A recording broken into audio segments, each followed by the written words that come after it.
y'all, it's Drew here with Whitetail Assessment. We're out here, or I'm out here today at our Alabama lease. We got in a new place this year. It's around 1,100 acres, and we are about a little under 30 days away from opening day. I was just going to kind of give you guys our take on how we feed. We do live in Alabama. It is 100% legal to feed corn, to feed protein pellets during season. And I can assure you, if you're not doing it, there's a 99.9% chance that your neighbor is.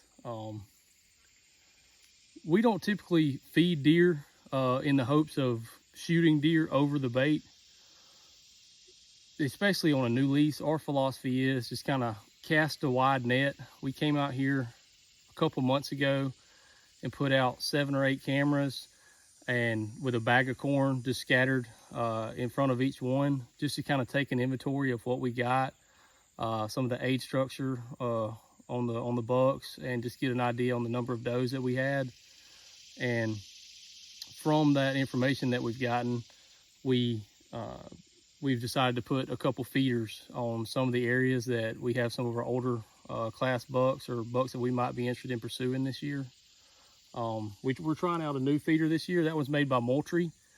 I actually think it's a lot of people use that type of feeder for to feed fish off the end of their dock, because it's on a timer, and it disperses feed kind of one direction, about 180 degrees.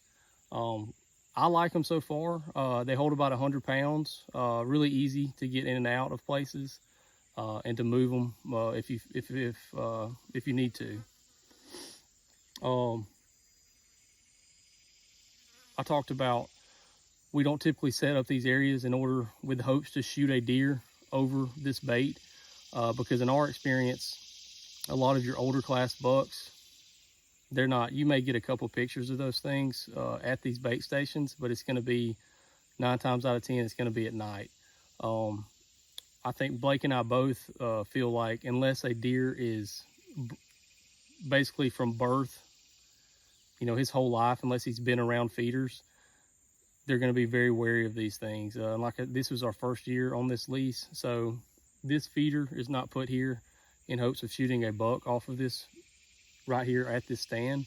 Our hopes are to keep some does in this area, and just to kind of supplement with the feed, because when the oak trees start dropping the white oaks, in my experience, the deer typically are not interested in the corn until they vacuum up all the acorns that are on the ground.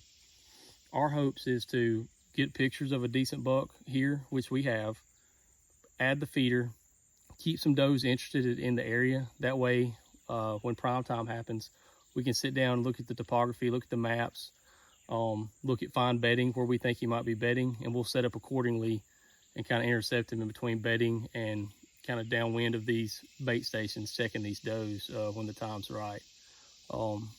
Let us know how you guys use your feeders, if they're allowed in your state, or how you do it here in Alabama. This is just a brief rundown of how we do it. Let us know below. Give us a comment, give us a like. Let us know if you have any questions. We'll do our best to answer them. Happy hunting. Appreciate it.